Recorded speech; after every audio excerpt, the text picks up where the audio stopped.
ia lupa ingatan terkena signal off. Dan menurut Gawait, ada baiknya membiarkan Gawret kembali ke dunianya. Ia tampak menikmati dunianya, dan meski ia kurang berpengalaman, katanya ada baiknya kekasih selalu bersama. Lalu ketika ada kesempatan bertemu dengan Gawret, teman-temannya mengingatkan siapa mereka. Sayangnya Gawret benar-benar gak ingat siapa orang-orang di depannya ini. Dan lagi-lagi Gawait melarang teman-temannya menculik Gawret. Ketika Gawret berdiri di dekat lampu rambu, Oksignal mengenalnya. Gawret masih hidup katanya. Lalu tanduk satu pun menyerang Gao Rangers. Mereka berusaha melindungi Gawret. Teman-temannya minta Gawret bergabung, tapi Gawait tetap gak mau melibatkannya. Biarlah mereka bertarung seperti sebelum ada Red. Dan ia minta Dr. Kakeru pergi. Dalam kepergiannya, tiba-tiba Gawret berhenti. Teman-teman Gawait meminta dia bergabung saja sebagai kepeduliannya pada dunia hewan. Gawait pun setuju, namun Geponnya nggak ada. Syukur di kejauhan, Chako si penyelamat Gawret tampak membawa Geponnya.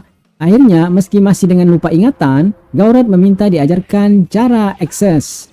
Maka jadilah ia Gawret.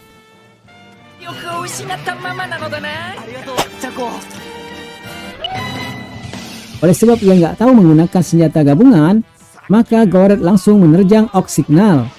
Syukur aja Oksignal bisa dikalahkan. Seterusnya, dengan mempersatukan kekuatan pedang suci hewan, kata terakhir Ox boleh menyeberang bila sudah lampu hijau. Ngawur ya. Akhirnya Oksignal bisa dihancurkan, dan tanduk satu gagal maneng. Setelah semua beres, Gawret mendatangi tempat praktek Dr. Sakuraba. Ia mengabarkan salam dari Dr. Kakeru, bahwa ia saat ini akan mengemban tugas yang lebih penting, yakni melindungi alam dan hewan. Tapi ia nggak bisa bohong kalau Chako mengenal siapa dia. Meski berkostum beda begitu, Dr. Sakuraba mengerti. Dia akan tetap membuka praktek rumah sakit hewan sampai Dr. Kakeru kembali. Lalu Gawret bergabung kembali dengan teman-temannya. Gao belum meledek, ia amat beruntung punya pacar cantik banget. Dan Gawait mengingatkan apa Gawret akan meninggalkannya. Bila ia menjadi Gawret, maka ia tidak bisa lagi bersama pacarnya. Gawret kaget, ia merasa nggak punya pacar. Dan ternyata Misaki yang dimaksud itu adalah istri Dr. Sakuraba. Semua pada kaget, apalagi Gawait. Kaget bercampur senang.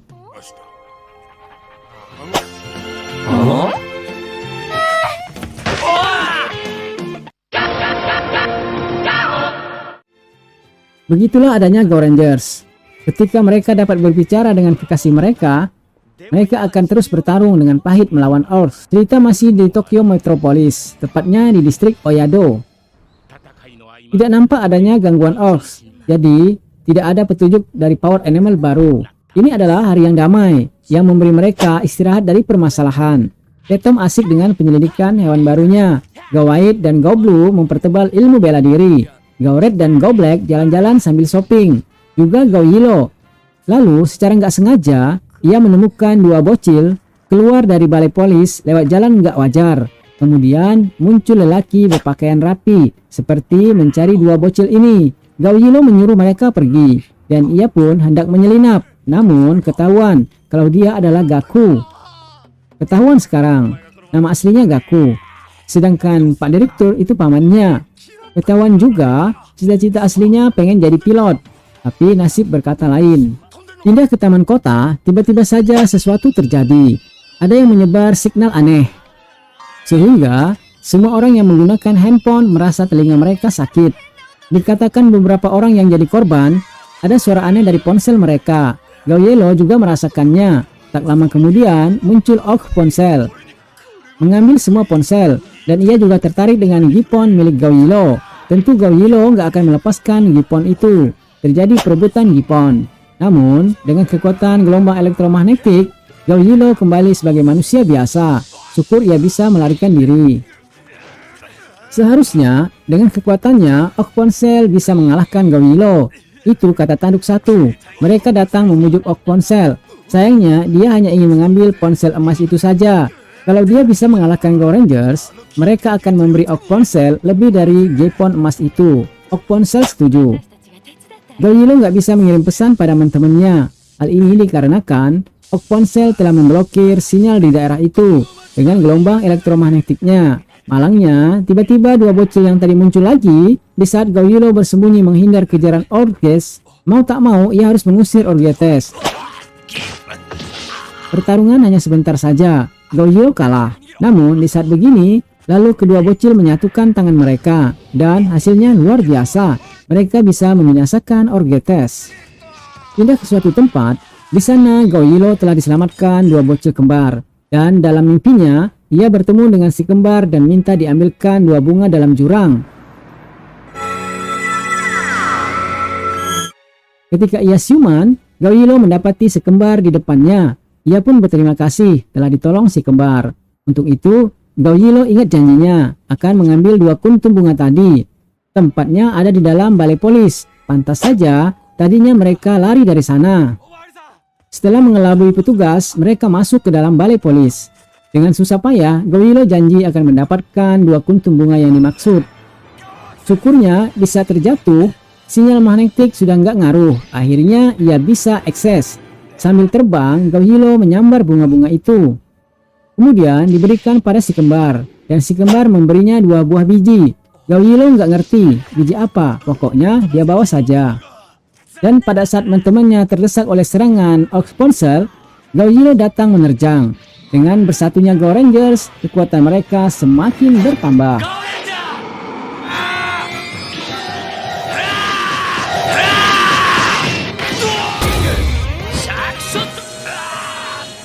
Namun ketika Ox Ponsel berubah jadi raksasa, kekuatan gelombang elektromagnetiknya kembali menghalangi Gouking buat menyerangnya. Sampai-sampai Gaoyilo berkata, apa nggak ada cara buat ngalahin sinyal magnetik ini?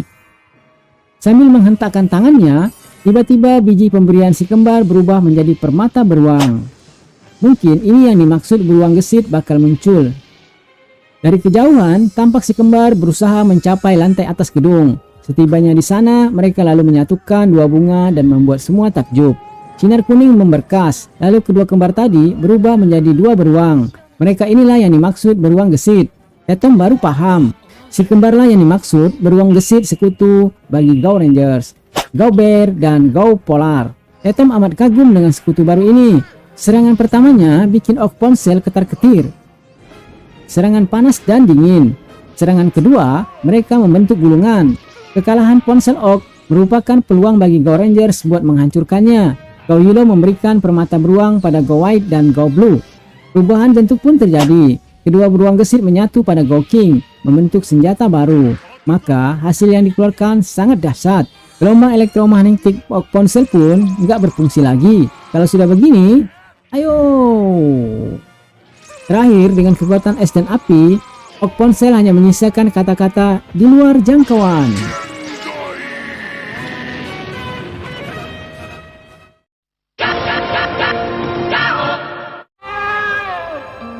Gaoyilo berterima kasih pada kedua beruang. Namun ada yang aneh dengan Gouking. Seperti terjadi gempa bumi.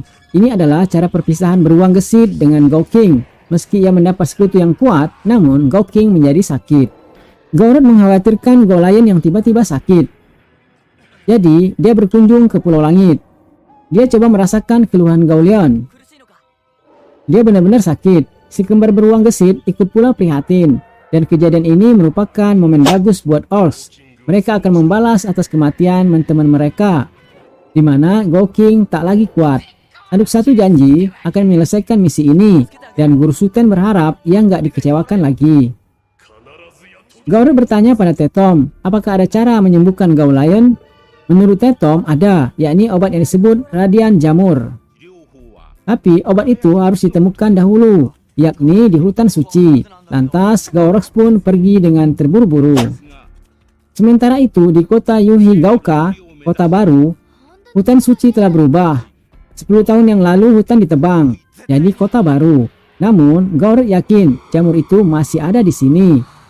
Lalu tiba-tiba bulan memancarkan sinar yang terang, dan sejenak kemudian Go Rangers telah berpindah tempat. Ini mereka benar-benar berada dalam hutan. Mereka bingung, ada di mana saat ini? Benarkah ini hutan suci? Kalau begitu, jamurnya pasti ada di sini. Lalu mereka berjalan mencarinya. Tak lama kemudian, Gaoyilo merasakan bahwa mereka tengah diawasi. Maka beberapa orang berpakaian ninja keluar menyerang Go Rangers. Go Rangers berhasil mengatasi penyerang-penyerang gelap ini, dan Go Blue dapat mengetahui salah seorang penyerang ini seorang wanita. Setelah mereka semua dapat dikalahkan, pasukan ninja ini pun berlutut hormat, dan pernyataan mereka sungguh mengejutkan Go Rangers. Mereka minta bantuan Go Rangers. Ada sesuatu yang mereka takutkan.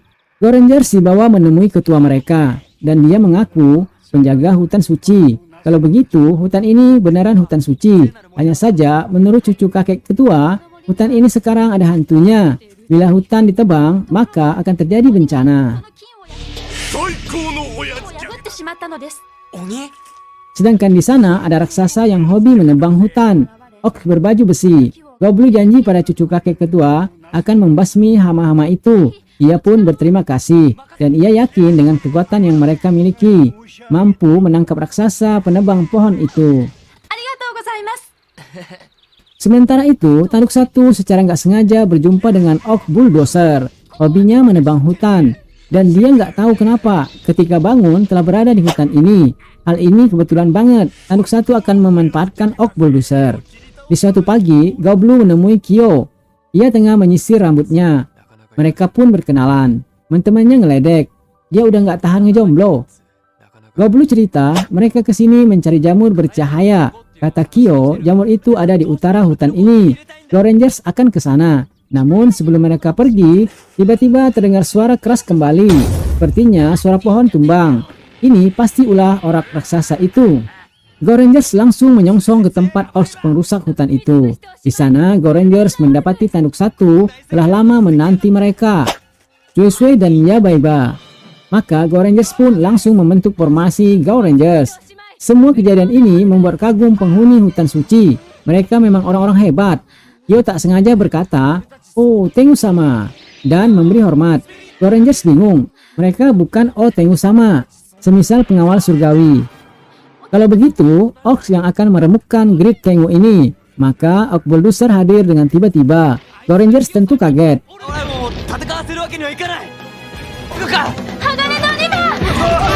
Dan mereka baru tahu inilah makhluk raksasa yang dimaksud Kyo. Dia adalah monster berlapis baja. Terjadi kebimbangan di antara para Go Rangers. Apakah mereka akan memanggil kekuatan animal? Padahal Gaulion tengah sakit. Maka diputuskan melawan Orcs tanpa bantuan Power Animal. Baru saja Go Rangers hendak bergerak, ada info dari Gaulion. Ia akan mempertaruhkan nyawanya demi hutan ini. Maka semua Go Rangers memanggil Power Animal masing-masing.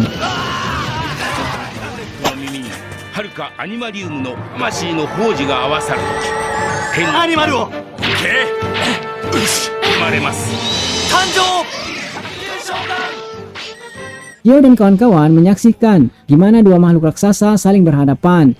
Ia amat kagum, seumur-umur belum pernah melihat hal beginian, pertarungan dua raksasa. Namun tampaknya Go King sedikit kesulitan menghadapi raksasa baja ini. Semula Go Red nggak setuju Go Black usul memanggil Go Polar dan Go Bear, sebab dapat memperparah sakit Go Lion. Namun setelah dapat info Go Lion siap bertarung kembali, Go Ranger semakin bersemangat.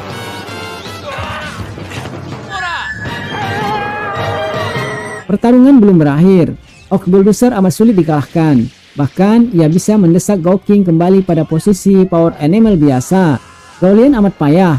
Meski semua Power Animal membantunya, tetap saja Orc Bulldozer nggak terkalahkan. Hal ini membuat Tanduk 1 amat bersuka cita. Dalam keadaan genting, Kyo memohon bantuan kekuatan alam.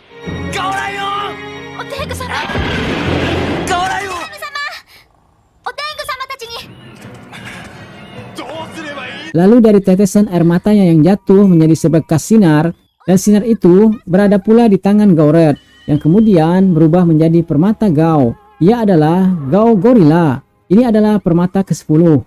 Power Animal yang baru sudah bangkit. Dialah dewa penjaga hutan suci, Gao Gorilla.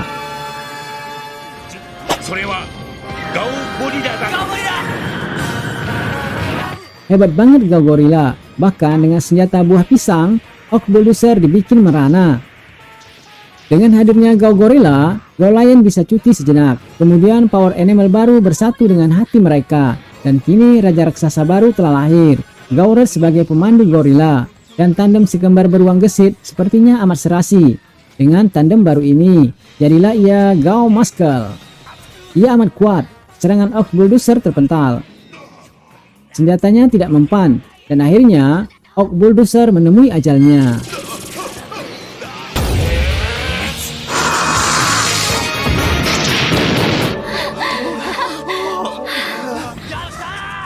Goblu mengabarkan kini hutan suci sudah aman, dan Kyo amat berterima kasih. Sayangnya, Go Rangers harus kembali ke dunia nyata, maka Kyo dan Goblu nggak akan bertemu lagi.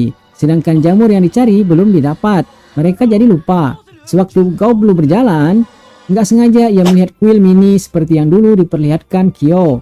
Posisinya persis di bawah sebatang pohon, di antara bangunan tinggi. Di sana, didapat kotak yang bertuliskan Kyo, tahun pertama. Masa yang sangat lama, sekitar waktu Oda Nobunaga selama periode Sengoku. Ternyata mereka telah singgah di masa lalu.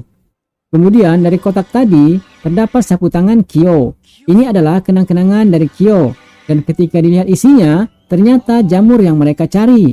Jamur bersinar. Goblu amat bahagia dapat tanda hadiah dari Kyo. Dan kini pendamping mereka bertambah satu, Gao Gorilla. Lalu orang yang memanggil mereka siapa? Bersama ya, Nek?